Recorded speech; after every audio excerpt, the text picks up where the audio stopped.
Hello, I'm the Dark Master, and welcome back to the Kirby Right Back at You Retrospective. In today's installment of the Retrospective, we should be covering episode 66, The Chill Factor, or as it's known in the Japanese original, The Wandering Pengy.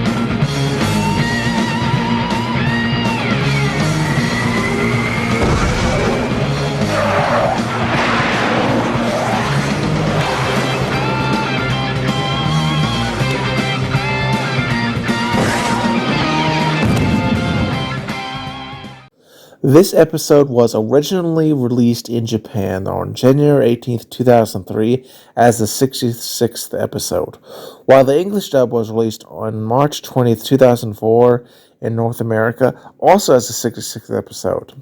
As always in these reviews, let us start with the episode's rather chilly story and see how cool that is. This episode opens to a nice day at a beach where we see Tiff is relaxing / sunbathing on the shore. Meanwhile, her brother Tuff and the three campy kids, Iroh, Spikehead, and Honey, are actively swimming while, Baby Kirby is sleeping on a floaty. He seems happy at first, but awakens a bit concerned as he looks up into the sky as dark gray clouds arrive and cover the sky. Tiff also notices this as the sky darkens, removing her sunglasses to get a better look at the sky as the clouds grow. And we then cut to Capitan, where we see Professor Kirby and Chief Bookums reclining on a bench. They react to the change in temperature and the arrival of red dragonflies, which they take a note of. Now, this scene, which is admittedly just reused footage from episode 20, D&D Snow Job, that I've already reviewed, so check that video out if you want to learn more about that really good episode, does seem a bit random, but red dragonflies are a symbol of fall in Japanese culture, and while sadly it doesn't make the transition to English perfectly well, I still think it can get the point across to some extent. After noticing those creatures, the two say that it's gotten rather chilly, which, conveys the message well enough, even if the cultural reference doesn't quite fully translate into the English context. In the Japanese original, there is an additional scene that is also recycled from episode 20, D.D. Snow Job, where the mayor, Len Blustergas, and his wife, Hannah, react to the changing climate as leaves float by. Hannah asks her husband what is going on. The English dub removed this scene for unknown reasons, and it's a shame because I think it only helped the episode, intro theme. But on the other hand, it was reused footage, so not much was lost in all honesty, and it probably had something to do with time constraints or something. And we then cut back to Cappytown.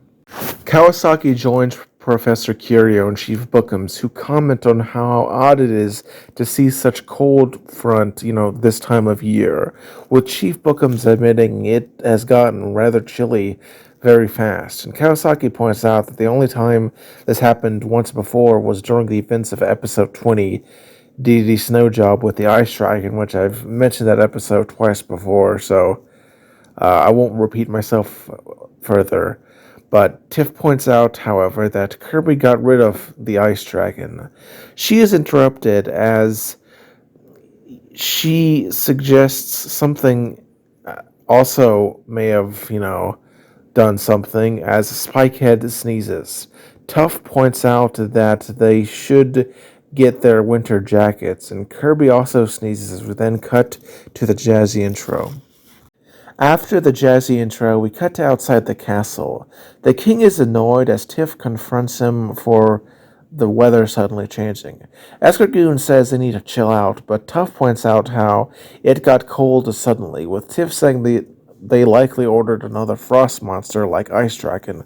But Escargoon, in turn, pulls out a notice from the enemy, company to prove their innocence. It is here that we see the next change between versions. In the Japanese original, there's a lot of text that reads to DDD, 2,943,250,000 DDEN, account name Holy Nightmare. In the English dub, this was heavily altered to only say notice and show some lines.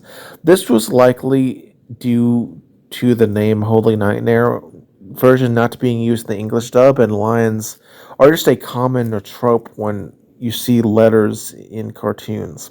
It's kind of a shame, but understandable. Honestly, a minor visual detail that doesn't really negatively impact the episode. Tiff reads the notice in both versions, and it turns out that Dee Dee is in debt and can't get any more monsters. Tuff sardonically says they should pay their bills, and Escargoon dismisses the little boy's advice. King Dedede claims he can pay off the debt whenever he wants and just doesn't want to. The two turn to leave and laugh, but the king sneezes on the snail. Tiff wonders if the king is not behind the sudden environmental change, who is? But is cut off as we see snow falling from the sky, which astounds them and confuses Tiff given it's the middle of summer.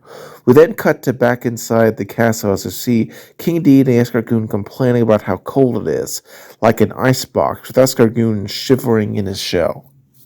We then shift to Dee Dee's kitchen where we see the Waddle Dees huddled around the furnace due to how cold it is. For some reason, some sources claim that this scene is one of the few times Waddle Dees speak as they supposedly sneeze in the scene, but having watched both the Japanese original and the English dub for this video, I can tell you it's not in this scene. It's actually one that's later in the episode. Seems like one of those instances where people's memory fools them. But regardless, we then see Meta Knight, Blade Knight, and Sword Knight looking out at the snow. The English dub has Meta Knight saying that it's interesting, seemingly interested by the change of the weather, while the Japanese original he's completely silent. We get a camera pan to the town at night, and it is beautiful. As we cut to the next morning, as Tuff excitedly looks out on the snowy landscape, as we see various shots which are more reused footage from episode 20. We see Kirby snowboarding down the slope. Tuff is seen doing the same. Honey and Spikehead are sledding together, but hit a bump and are sent tossing to the ground, but are fine and laugh it off. Tuff, boards over to Tiff, who is not enjoying this. He asks why, and she explains that there is something odd/wrong about the weather. Tuff says not to worry about it, as it's perfect for snowboarding, but she says their brains must be frozen not to notice this. We then see King Dedede barreling down the slope in his snow buggy. He's enjoying it, but Escargoon is a lot more worried and tells him to slow down. But upon seeing Kirby, he tells his servile snail servant to hold on, and he performs a head-on collision with Kirby, sending the baby flying. The king follows after him and hits him again, but isn't paying attention, and despite Escargoon's warnings, ends up crashing into a nearby tree. Ironically enough, Kirby falls on the two, in the end, winning. But is shocked when he sees the character of the week, the Pengys, arrive. Let's talk about them now as they're relevant. Pengy is an enemy that dates all the way back to Kirby's Adventure, released back in 1993, which I've already reviewed, so check that out if you would like to learn more about that game. He gave the ice ability and was neat, but sadly got replaced by Chili in later games, and last appeared in Kirby Squeak Squad. In the anime, they have a greatly expanded role, being basically made into a full-blown race with children and various individuals that don't all match the in-game sprites one-to-one. Though I don't mind. I think it would be kind of odd if they were all completely identical. Plus, even in the games, there were alternative palettes. It's honestly well done how they were implemented into the more developed anime setting, as, you kind of need to do a little more than just a random mook walking around that you see in the game. Escargoon is shocked by the Pengys, and it is here that we see the exchange between versions. In the Dutch original, he comments on how they resemble Dedede, as he's also a penguin, while the English dub, it's changed to him saying that they must be, something, but cannot spit it out before he gets distracted going to help the king. I honestly prefer the Japanese original, as the connection between Pengy and Dedede is something that is deeply fascinating, and I shall return to it later on in this episode review. He is concerned and tries to get Dedede to wake up so that he doesn't get sick from being buried in snow. Meanwhile, we see the Pengys march past as we cut to the mayor, Len Blustergas, who is trying to take a photo of his wife and grandkids, when suddenly these Pengys photobomb the event, shocking him as he demands to know what they are and to, get out of the way. We see lines of Pengys entering into Cappy Town. Tuff asks his sister what these are, and Tiff explains that they're penguins, and that she hasn't really seen them before. This leads to another issue that we'll get to towards the end of this video, so just hang on that. Tuff says they like the cold, and Tiff is excited to meet them up close. Goes over to visit the iceberg they came on, followed by the others. They are shocked as they go over to where the Pengys came from and see a massive iceberg. Tiff explains to her little brother what a iceberg is and says that it must have floated here from the cold polar regions. We then see that a crowd of Pengys emerge as we meet Master Pengy, the leader of the Pengy tribe. Now, it might seem odd for both a single individual to be named Pengy and for the entire race to be called Pengy, but this is actually a subtle reference to the games where the enemy is called Master Pengy, implying that they're an individual in Kirby's Dream Land 2, which I've also reviewed if you'd like to learn more about that game.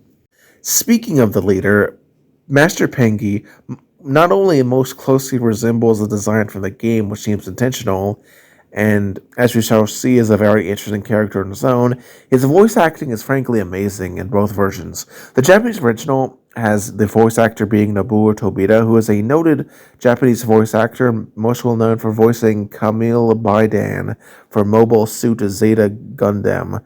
And he did a good job, but nothing compares to the English voice by Mike Pollock. Yes, that one. The guy who voices Dr. Robotnik / Eggman. And man, it's just amazing. He's a great, talented voice actor, and it's really nice to see him. He also voices Mayor Len Blustergas, but, it's so cool, This astounds the group, and Curio suggests that the Pengy may not be actual penguins, but rather a related species, which honestly seems a bit pedantic of him to say. Tuff asks why they wander, and Pengy explains that it is their culture, and asks if they may stay/rest here for a little while. While Professor Curio is a bit hesitant, the mayor says there's no reason it would be a problem, and Bookham says it's okay. We then cut to Capitan as we see the residents set off some fireworks and have a snowball festival to celebrate these migrants. Inside the castle, we see Dedede still injured from the earlier crash, asks what all the sound is going on over there. Escargoon explains that they are rolling out the red carpet for these new guys. The king wants to go visit them, but Waddle Doo enters into the room to say his Waddle Dee forces are not handling the weather all that well, and are huddled around the oven. In this scene, we actually see a Waddle Dee sneeze, one of the few times they speak in the entire anime. I think a lot of people confuse this scene for the one earlier, and I explained it, but yeah, it's kind of interesting. They don't really talk that much in the anime, so seeing them talk, even if it's as a sneeze, is fascinating.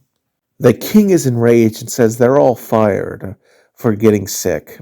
What is this, Amazon? Anyway, we then see the next change between versions. In the Japanese original, there is a scene where a group of Pengys enter into Kawasaki's restaurant. He offers to cook up their favorite fish. Instead, they dive into the fish tank, which they then eat the fish raw. Kawasaki takes it in stride and says it cuts down on the time needed to cook. As for why this scene was removed, it's likely due to time constraints, as there's nothing inherently wrong with the scene outside of maybe the kanji on Kawasaki restaurant flags. But even still, they could have airbrushed that out. So I really think it was about time more than anything. We then cut to Mabel's fortune telling stand, where we see the mayor explain Mabel's abilities to master Pengys. We see the next change between versions. In the Japanese original, Mabel predicts that the Pengys will stay for a long time, but he claims he has no plans for that. The English dub changes this to her saying that he will stay there for a short period of time, to which he says she shouldn't take that for granted. Honestly, this is one of the few instances where the English dub makes a vast improvement, as it does a better job conveying the reveal we shall see in a bit. It also just flows better as a line, as the verbiage and words used just fit better. We see in both versions then a cut to the home of Spy Kid, where we see several interesting things. We see Pengy and Kirby, enjoying some DDD TV shows. We see a bit of an animation error in the footage played on the TV as Escargoon disappears for a second. While yes, I know it's not a big issue, it's still fascinating to take note of. Strangely, the Pengys enjoy this brainless trash media, to the shock of Spy Kid and Iroh. Iroh finds it scary, while Honey says they must find anything funny, to which Tuff agrees. We then cut to Dr. Yabui, who is seen doing some basic medical checkups on the Pengys, and he says that he wished he'd become a veterinarian instead of a doctor. We then cut to Biblio's bookstore. As you see, they are surprisingly literate, as the bookstore owner says they are out of fish books to read. As we then cut to Kirby's home, as Tiff is still, not very trusting and suspicious of the Pengy. We see them and Kirby playing in the snow, trying to slide, but, Kirby rolls instead. The wretched, horrid bored Tokori asks Tiff about these creatures, but she is still skeptical of them. We cut back to the town where we see the various ice sculptures that were made by the townsfolk being viewed by the mayor and Master Pengy. He's impressed by one of Meta Knight. In the background, we also see one of Kirby and Chili. Tiff says to Master Pengy that something is rather peculiar. He asks how exactly, and she explains that it was just a day ago warm enough to swim, but it's now snowing and changed too quickly as they arrived. He dismisses her concerns as being the result of nothing more than coincidence, but she doesn't believe him. We then cut to the iceberg where we see a pretty obvious light beam being sent in the air. Strange that no one noticed it before, but regardless, we see Tiff, Tuff, and Kirby are investigating this as the three enter into the iceberg after the guard waddles away. They go up some what looks like to be extremely slippery looking ice stairs, and they come to an empty ice room. Looking into it and seeing what it, leads to, Tiff loses her footing, causing her to bump into Tuff, who then bumps into Kirby, who eventually bumps into a hidden door, revealing a passage. The two siblings follow after him with a bit of trouble due to the door getting stuck, and they then fall through a CGI ice tunnel that honestly looks pretty good compared to most CGI in the show. Regardless of the trouble, they eventually catch up to Kirby, who is fine, and they congratulate him on finding the secret entrance. The three go further into the iceberg and find a massive air conditioning machine. Tuff says the coast is clear, and the three come into the room to get a better look at this huge abomination that is behind the recent climate change. As Tiff points out that the Pengys brought it here and changed the summer to winter. Tuff wonders why they did this, but then they are captured by Master Pengy as a group of spear-bearing Pengys surround the trio. We then cut back to Caputown, where Sir Ibram and Lady Like ask the horrible, wretched bird Tokori if they've seen their children, to which the worthless bird says they're probably with Kirby, which confuses the pair. But suddenly the Pengy return with spears, as he asks if this is what they are looking for, and pulls out Kirby, Tiff, and Tuff, who are half frozen, as he explains their curiosity got the better of them and entered into the iceberg. Tiff explains that the Pengys are behind the weather, and Tuff says there's a giant air conditioner making it all cold. Samuel the bartender is confused while Professor Curio demands an explanation. Master Pengy tells them to be quiet, as it's their fault that this is happening in the first place. Tuff asks how they can blame them, and Pengy tells them to shut up. Sir Ibram asks for an explanation, and Master Pengy explains his tragic backstory. Long ago, the Pengy lived on one of the polar continents, peacefully in cold harmony. We see what may be a Master Pengy as a young child, but soon things turned for the worse. The sky turns red and the ice breaks, sending a large part of the population of Pengys floating away. The episode tries to frame this as being due to global warming, and honestly, that does make a sense. But a lot in the fan base have pointed out how the red sky is much more in line with the events of episode 42, Prediction Predicament Part 2, which I've reviewed, so check that out if you'd like to learn more. But regardless, it's a tragedy, and the Pengys cry as he then says that all these wasteful cabbies are to blame for this. Tiff points out how crazy this collective guilt is. However, he says they have wasted nature's resources, leaving them without homes. Tiff says she didn't know as the townsfolk discussed this guilt. Before they can process it all, Master Peggy says that their wandering is over, and this shall be their new home. But Professor Curious says they are not used to such cold, but Master Pinky says that is not his issue, as winter shall last forever. Tuff says that they won't be able to swim again, to which Pinky dismisses the childish complaint. Sir Ibram asks if he is certain about this, and Master Pinky confirms. The mayor, Len Blustergast, says they can't do that, and Chief Bookums agrees. Mabel says that this is an invasion, and Professor Curio says that this is outrageous. Samuel the bartender complains that they have rights, but Pinky, having grown tired of their complaints, says that they are in charge and they should shut up. Then breathing ice freezes Samo, Mabel, and Chief Bookham solid. Kawasaki, Genku, the toy store owner, and Tuggle, the grocery store clerk, try to run away only to be frozen as well.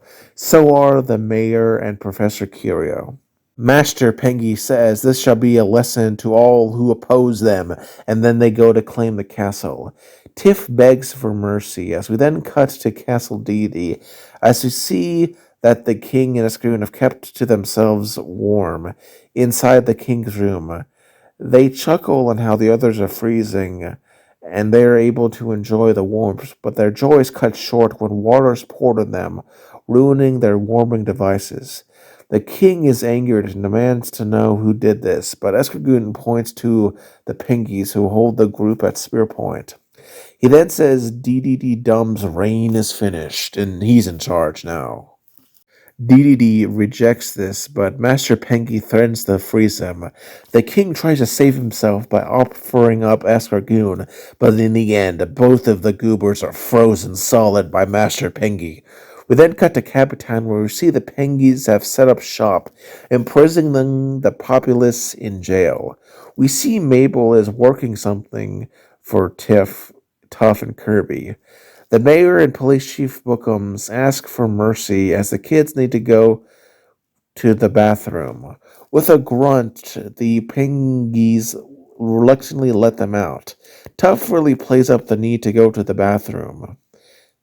They go into the bathroom, and after a bit, the guard gets a bit suspicious and goes to look, but is hit by the door to see three mysterious Pengys leave. He goes into the bathroom, but gets hit on the back of the head again. I guess Dee Dee's not the only incompetent penguin around here. The three strange Pengys leave through the town, and it's revealed that they are but disguises for Tiff, Tuff, and Kirby. As they make their way to the castle, Tiff tells the others to be very careful, but they are stopped by a guard who seems to suspect them. But then it turns out to be none other than Mennonite in a disguise, who apparently had the same idea as they did. We cut to inside the castle, where we see King Didi and Escargoon are cleaning the floor, having been reduced to such a low state. Here's where we see the next change between versions. In the Japanese original, the Pengy who is watching them is silent. The English dub has him actually speak and tell the two goobers to watch it where they're cleaning. Honestly, another rare improvement that the English dub did to the Japanese original here. In either version, the king gets enraged at being put in such a lowly position and breaks them up. Eskew tells him to cheer up and that Kirby will help them. The king, in one of the few instances of genuine remorse for his treatment towards Kirby, promises to help and genuinely is saddened by how he had treated Kirby. They are shocked by the arrival of several Pengys and get back to work, but Kirby reveals himself and the others unmask as Kring, DDD, and Escargoon are just happy to see them now.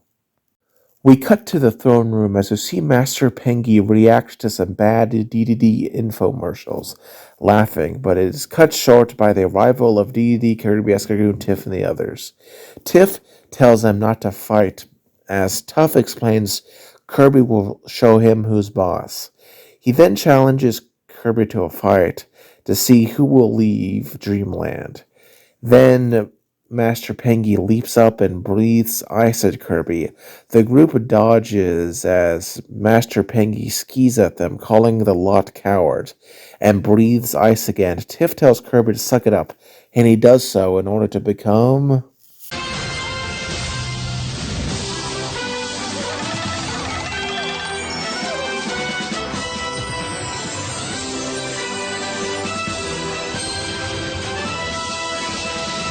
Ah, Ice Kirby makes a chilling return. I've already discussed the ability in depth in my reviews of the previous episodes it appeared in, those being episode 20, Deity Snow Job, episode 28, Labor Days, and episode 48, Tourist Trap. If you want to learn more, you can check those out, but to keep it brief, Ice made the transition into the anime really well. Master Pengy shoots an ice blast, which Kirby counters with his own, leading to a large ice formation forming. Master Pengy brags that the more ice is good for him. Meta Knight pulls the kids away for safety, as Didi and Escargoon also retreat. Pengy breathes ice at Kirby, who struggles to dodge the blast after blast. We see Tiff and the others watching this battle, as Meta Knight says the colder it gets, the more powerful Pengy gets. Escargoon tells the king to order something from Minimi. The king whines that his account is frozen, but Escargoon points out that if he doesn't help Kirby out, they'll be completely frozen, more than just his account. Kirby flees the throne room, and the arrogant Master Pengy follows after him. As we see them running in the hall, Dee calls up the enemy sales guy, who asks if he's ready to pay his debt, to which Dee rebuffs him, saying he needs a fire monster. It is here that we see the last change between versions. In the Japanese original, the enemy sales guy claims to be out of demon beasts, but is willing to sell a volcano enhancer called a Volcanon. In the English dub, he says that he can't send more monsters until the debt is repaid, but can send something hot over. Honestly, it's hard to say which version is better here. The Japanese original gives the substance's name and what it does, while the English dub seems more consistent in terms of a reason for the enemy sales guy not to give him monsters, due to, well, debt and not having any. As honestly, I don't think enemy would ever run out of monsters to sell. And you know what? Both versions are fine enough for what they are. I do feel that you could combine both for a better one, but it's nothing too major. Regardless, in both versions, DDD demands to be sent to the sauce, while Kirby continues to be chased by Master Pengy. Tiff calls for the Warp Star as Kaboo releases it and the sauce is delivered. Escargoon grabs it and chucks it to Tiff as Kirby jumps on the Warp Star and escapes Master Pengy, bursting into the throne room. The Pengys follow after him, with Master Pengy shooting an icy blast at Kirby, but it is to no avail as Tiff tosses the volcano onto Kirby, who grabs it and goes to the Booma Doomer volcano, and the music cuts as we see Kirby pouring it into the volcano. It's honestly rather adorable how he does it, given the context, and, just kind of strange, really. But, it's kind of cute seeing him pour it into the volcano. The volcano erupts, which single-handedly undoes the Ice Age. Tiff and the others cheer him on, while Master Pengy, dismayed at his defeat, as we see the landscape return to its old state as the ice melts. The Master Pengy sighs that he thought his people's wandering was done. Tiff says he better be going now, and Tiff, who similarly lacks sympathy, says it's getting warmer. Master Pinky calls his people, and we see them float away on the iceberg. They seem fairly okay with it, though, even, waving goodbye and being, good sports about it. The camera pans to the beach as Tiff says while what the Pengys did was wrong, they did have a point, while Kirby stands there confused. We then cut to the castle where we see that Dee and Escargoon are using a lot of fans to stay cool, ironic given that they complained about being cold before. Their stupidity is stopped when Tiff, Tuff, and Kirby dump water on them, almost electrocuting them, and ruining all their cooling machines. He demanded an explanation. The king yells at him, and Tiff explains that the Pengys are correct and that starting from now on, she and the others will be cutting down on their power consumption. Kirby puts down a pan of water and jumps in it as the episode ends with the three kids giggling. Now let us discuss this episode's positives, negatives, and my final thoughts. Starting with the positives, I have to say I really liked the Pengys, and no, not just because they were enemies from the game, though those are, always neat to see. They also represent a faction independent of enemy with some level of organization and were a competent, credible threat, being far more effective than Deity ever was or will be in the anime. Not to spoil anything for it, but, you also feel a little sympathetic for them, at least for the people. Maybe not so much Master Pengy himself, because he was kind of a, mean person, but, losing their homeland, having to become wanderers, and it also, shows a glimpse of the world beyond Capitan and makes it seem a lot larger than it was before. Going to D, these guys really bring into the question of where exactly his bloodline comes from. I once considered doing a whole, Kirby Right Back at You theory video on the subject. If people are interested, I may well do it in the future, but that's not for some time.